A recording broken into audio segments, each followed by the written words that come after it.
Yooyyaa harka fuunee daawwattootaa fi hordoftoota AGM akkam jirtan nageenyi rabbii guddaan bakkuma isin jirtanitti isinirraa haa jiraatu jecha AGM irraa odeeffannoo addaa qabannee isiniif dhiyaanneetii jirra. Odeeffannoo kana kan gamaa keessan dhiyeessu an obboleessa keessan Tolchaa Hussein Maddaati. Odeeffannoo keenna guyyaa har'aa keessatti waraanni wayyaanee gara magaalaa Finfinneetti dhiyaataa jiraachuu inni kun immoo naasuu guddaa namoota hedduutti uumu. Naannolee Amaaraa warroota akkam Daseefaatti dhiyaatu keessumaayyuu magaalaa akka Waldayaa fa'aa dhibbatti to'achuun himamaatii jira. Gara Oromiyaattis dhiyaataa jiranii inni kun naasuu guddaa uumaatii jira. Waa'ee kanaa isinitti himna. Waa'ee wal dhabdee lolaa Affaarii fi mootummaa naannoo Sumaalees gurra isin buufna. Itti dabaluudhaan immoo odeeffannoo biyya alaas gurra isin buufna. Tamsaasni keenya idilee guyyaa guyyaan AGM irraa isiniif qabnu isiniif darbu bifa salphaa ta'een akka isin bira ga'uuf warroonni YouTube channel keenyaa subscribe hin godhin YouTube channel keenyaa subscribe godhadhaa jecha amma kallattimaan gara odeeffannoo keenya guyyaa irraatti isin ceesifna.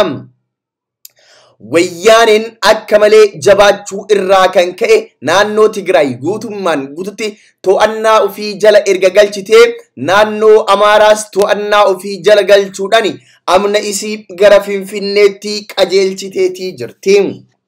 Humni wayyaanee lolarratti muuxannoo dheeraa qabu kan waggoota 30 dura lolaa ture sun har'allee ilmaan isaanii akkasumatti afaan qawweetiin dudubbataatii jiru. Akkuma beekamu lolaa baatii 8 walitti dhaabbamee raayyaa ittisa biyyaatii fi wayyaanee jidduutti gaggeeffameen yeroo jalqabaa raayyaan ittisa biyyaa injifannoo hamaa galmeessuudhaan Tigraay guutumatti to'achuudhaan magaalaa Maqaleellee to'annaa ofii jala galchuun magaalaa Maqaleetti bulchiinsa yeroo hundeessee bulchaa turuun isaa ni yaadatama. Amma mootu wayyaaneen deebitee raayyaan ittisa biyyaa erga Maqalee gadhiisee ba'ee booda Maqalee qabachuudhaan laffeen achirraa hafan immootu dhukaasa banuudhaan to'annaa ofii jala galchitee magaalota akka Alammaxxaa, Raayyaa fi kanneen qobboo fa'aa dabalatee to'annaa ofii jala galchuudhaaf lola hamaa kan lolte yoo ta'u warra akka Koram Alammaxxaa fa'aa to'annaa ofii jala galchitee har'a Waldayaas uf jala akka galchan warri wayyaanee ibsaatii jiru. Waraanni wayyaanee waraana isaanii wayyaanee jedhamee kan beekamu yookaan immootu TPLF jedhamee kan beekamu irraa gara Tigraay Defense Force'tti ergaa jijjiiranii amma mootu magaalaa Finfinnee to'achuudhaaf amna isaanii gara Finfinneetti qajeelchaniitii jiru. Wayyaaneen waggoota 30 ol biyyattii san bulchaa turte kan dhiiga Oromoo tuxaa turte qeerroon Oromoo Jawaariin hoogganame wayyaanee ari'ee Maqaleetti galchee ture. Har'ammoo wayyaaneen bakka deemte saniin deebitee Itoophiyaa guutuu qabachuudhaaf amna isaanii Amaaraa qabataa jiranii san booda gara Oromiyaatti qajeeluudhaan magaalaa Finfinnee to'achuudhaan Itoophiyaa guutuu qabachuudhaaf humna gahaa kana qabatanii dhufaatii jiru. Humna amma wayyaaneen qabdu kana dura eenyullee dhaabbachuu hin danda'u. Humna raayyaan ittisa biyyaa dadhabee humna liyyu hayliin naannolee sagalanii dadhaban humna milishaan Amaaraa dadhabe kana eenyullee dura dhaabbachuu hin danda'u. Finfinnee gaafa seente namuu tole jedhee mataa qaqqabatee jalatti buluudha. Kun gama isiif ergamuutti deebi'uudha. Hireen Oromoo uf duratti baay'ee tokko nama yaaddessa. Ammatti waa'ee hiree Oromoo osoo hin taane odeeffannoon keenya guyyaa har'aa keessatti humni Tigraay saffisa ajaa'ibaatiin gara duraatti adeemaatii jira. Humni Tigraay kun jalqaba Tigraay qofa bilisoomsuu barbaanna jedhaa kan turan erga Tigraayin uf jalatti galchanii amma mootu Itoophiyaa guutuu qabachuudhaaf gara handhuura Oromiyaa Finfinneetti waraana isaanii fe'aniitiin imalaatii jiru. Erga waraanni har'a gaggeeffameen akka malee waraana wayyaaniitiif injifannoo guddaa yoo ta'u raayyaa ittisa biyyaatiif immootu injifannoo osoo hin taane salphina guddaadha. Raayyaan ittisa biyyaa lola warra wayyaanee wajji gaggeessee mo'amuudhaan waraana taankii gurguddaa akkasuma BM fi kanneen kana fakkaatan gatuudhaan dhiyeessee gara of duubaa akka baqate ragaan suuraalee miidiyaa hawaasaa irra deddeeman irraa arganne ni mul'isa. Egaa wayyaaneen cimteetii jirti akka malee duratti deemaatii jirti. Egaa Oromoon hedduun immootu wayyaanee gargaaraatii jira. Oromoon hedduun immootu biltsiginnaa gargaaraatii jira. Itti waan kana faana buunee isin biraan geenna. Odeeffannoo keenya gama biraatiin immoo wal dhabdee Affaarii fi Sumaalee gidduutti uumameen lubbuun namoota 300 olii darbu mootummaan naannoo Sumaalee hime. Guyyoota sadan darban lola naannoo Sumaalee fi Affaar gidduutti gaggeeffameen namootni 300 ol ajjeefamu mootummaan naannoo Sumaalee hime. Sanbata darbee aleellaan humnoota addaa naannoo Affaar magaalota 3 naannoo Sumaalee keessatti argaman irratti gaggeessaniin namoonni 300 hanga 400tti siqan ajjeefamuun kan ka'e irraa buqqa'an dubbii himaan mootummaa naannoo Sumaalee obbo Muhammad Roobalee dubbataniiti jiru. Obbo Muhammad ka'umsa lola kanaa yoo himan durumaanuu wal dhabdeen magaalota kana irratti ture jedhu. Wal dhibdeen jira. Dhibdeen kun immoo dubbii barbaacha gama tokkoon dhufuu ka'aa jira. Magaalaa Gabraa Isee jedhamtu keessa guutumatti uummata Sumaaleetu jiraata. Haa ta'u malee warri Affaar seenadhaan lafti kun kan keenya jedhu. Magaalotni biroon lama irratti wal dhaban Foonaa fi Aadiyeet jedhamu. Magaalotni sadan kun Kootii jedhan hangaa'an kuni.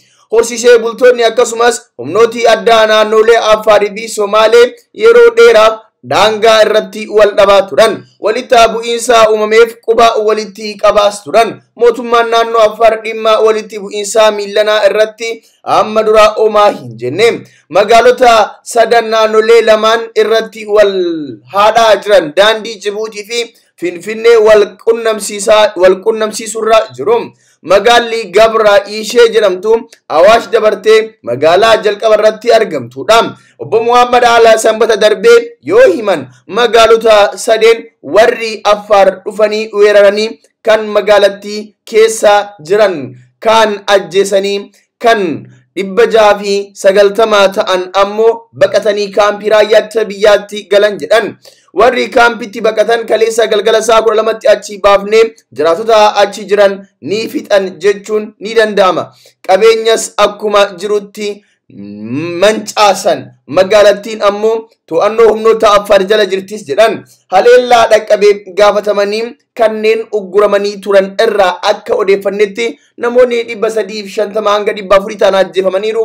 Har'a gara magaalattii gallee qorachuuf yaallus hin milkoofne garuu magaalattiin akkuma jirtutti mancaafamteetti jedhan. Haleellaa kana kan raawwate humnoota nageenyaa naannoo Affaar kan jedhan obbo Muhammad humni addaa naannoo Affaarii fi milishaan akkasumas humnoonni hidhatan kan gumgumoo jedhamanis jiru jedhaniiti jiru.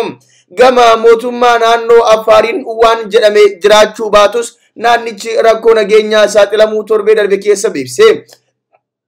Kunis humnootni TPLF lola naannichaatti gaggeessuun aanota 3 jala jiraachuu himee dubbii himaan mootummaa naannichaa. Naannoo Affaar gama daangaa Tigraay fi Amaaraatiin lolli humnoota Tigraay fi gamtaa raayyaa ittisa biyyaa fi humnoota addaa naannolee jidduutti gaggeeffamaa jiraachuus gabaasaaleen ni mul'isu. Walitti bu'iinsa naannolee Affaarii fi Sumaalee jidduutti uume hordofee naannoo Sumaalee keessa mufannaa fi tasgabbii dhabuun akka jiru obbo Muhammad Roobalee dubbatan. Amma tasgabbii dhabuun jira.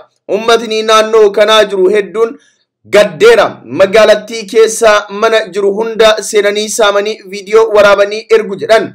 Mootummaan naannichaas warra miidhameef bishaaniif deeggarsa dhiyeessaa jiraachuu himan. Akkasumas warra maatiin jalaa bade wal qunnamsiisuuf yaalaa jiraachuu himan. Rakkoo uumame hordofee bakkeewwan akka Aayishaa Dawwallee fi Haddigaaraa jedhamutti daandiin guddaan Itoophiyaa fi Jibuutii wal qunnamsiisu cufamuus himan. Daandicha kan cufan dubartootaa fi deeggartoota dargaggoota odeeffannoo jedhu nu dhaqqabeera. Sababni namoonni kun hundi cufaniif haleellaa raawwatameen aaruun ta'uu odeeffannoo qaba jedhan obbo Muhammad. Itti dabaluun jaarsoliin biyyaa fi mootummaan naannichaa bakka sanitti imaluun daandii cufame banuu socho'aa jiraachuu himaniiti jiru. Walitti bu'iinsi akka haaraatti naannolee Affaarii Sumaalee jidduutti eegalee nageenya Itoophiyaa waraana naannoo Tigraay fi sochii riphee loltoota naannoo akka Oromiyaa keessa jiruun daddaaqamaa jiru yaaddoo biraati. Lola naannoo Affaar keessatti adeemaa jiruun konkolaataawwan deeggarsa nyaataa gara naannoo Tigraay geessaa turan 170 ta'an danqamanii jiraachuu fi kunis namoota hedduu beelaaf akka saaxilu waldaan nyaata addunyaa World Food Program beeksiseeti jira.